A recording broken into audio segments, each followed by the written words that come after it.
I cannot believe I'm saying this, but the garden is finished and just about everything is planted. It has been such a process the past couple of weeks, taking an overlooked, kind of grown-in embankment and totally transforming it into a functional and almost completely self-sustaining garden where we'll grow most, if not all, of our vegetables for this season, and we'll continue to pickle and can as many things as possible to preserve them through the winter.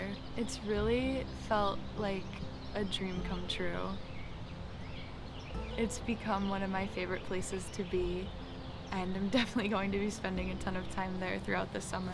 I came up with my friend Gabby today, and we just put in the last seedlings that were left over, just a couple squash and pumpkins and melons, and we have a really good variety of stuff in there right now, but it has taken a lot of work to get to this point.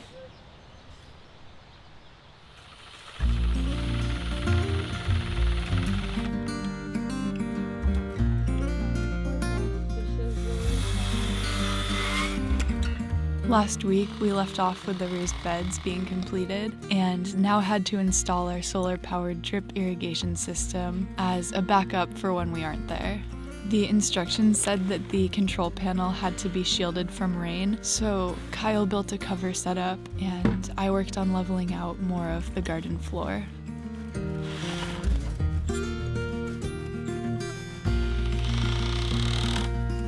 We also brought our water tank into the garden so it could be closer to the drip system and have less of an incline in relation to the pump and filter we're putting in it.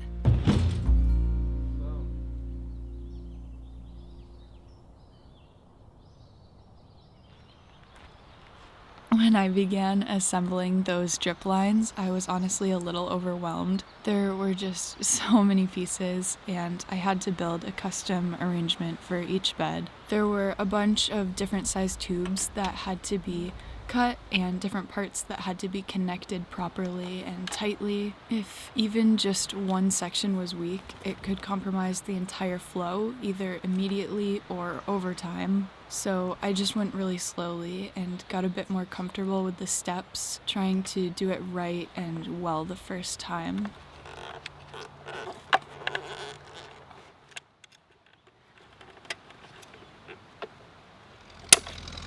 And Kyle's been working on getting the bus interior finished and ready for the road. I cannot wait for the adventures we're going to have in it. It's been so much fun watching him bring it to life.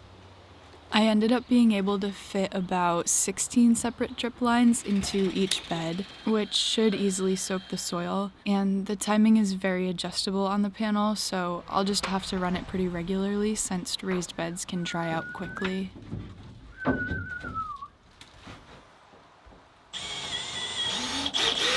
At least there's one layer of something. Mm-hmm.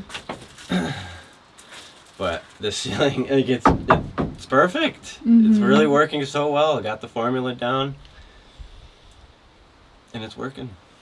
It took me a few days to finalize the lines because I can only get up to the cabin so often right now. But once I got the gist of the setup down, things started moving pretty fast. And it was actually really enjoyable and relaxing, and each little progression was one step closer to planting. The thicker tubing ran out, so I came back the following day with some more and connected all of the beds and got to do an initial test of the system, and that was so exciting. Everything seems to be working well. I just have to adjust the tightness of some of the nozzles to equalize the pressure on them, and that's an easy fix. And with that in place, I could grab the seedlings from the apartment and get to planting.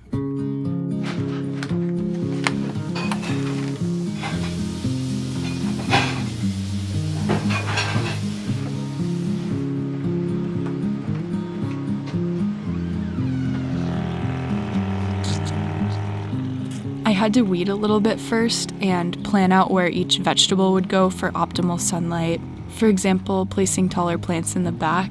We've got 3 sturdy typical raised beds and a bunch of pots, so I spent a bit of time getting everything filled, and some of those bags were so heavy. It got kind of crazy carrying them into the far corner of the garden, so I eventually just started dumping soil over the fence into the bags, and that was such a morale saver. Sometimes it just takes a few minutes to really get your process down.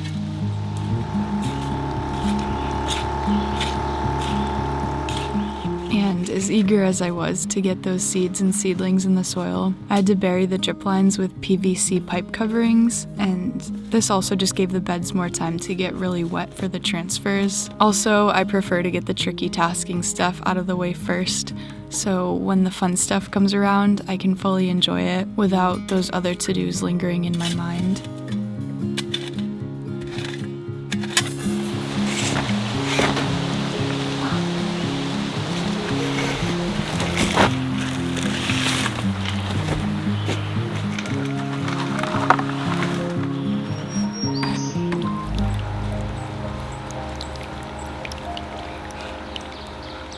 And then over the course of 2 afternoons, I got most everything planted, both in our enclosed garden and in the external botanical and herb garden, and even added another makeshift bed for cucumbers.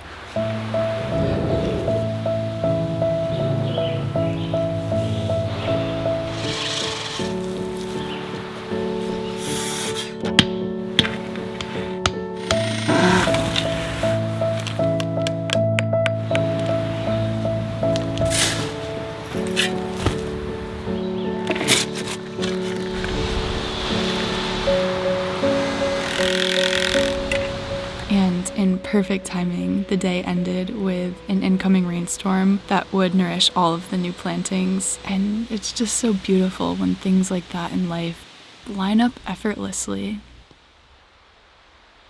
I'm just so in love with how everything turned out, and I know this year is going to be such a learning experience, and I'll be able to not only harvest food that we'll be eating, but also different herbs for medicinal uses for myself and my friends and family, but also for my products on my Etsy shop, getting a whole bunch of new things out this year. I think Gabby and I are gonna go try to find a field and pick some flowers and maybe paint a little bit. And just take it easy for the rest of the day after these crazy couple of weeks.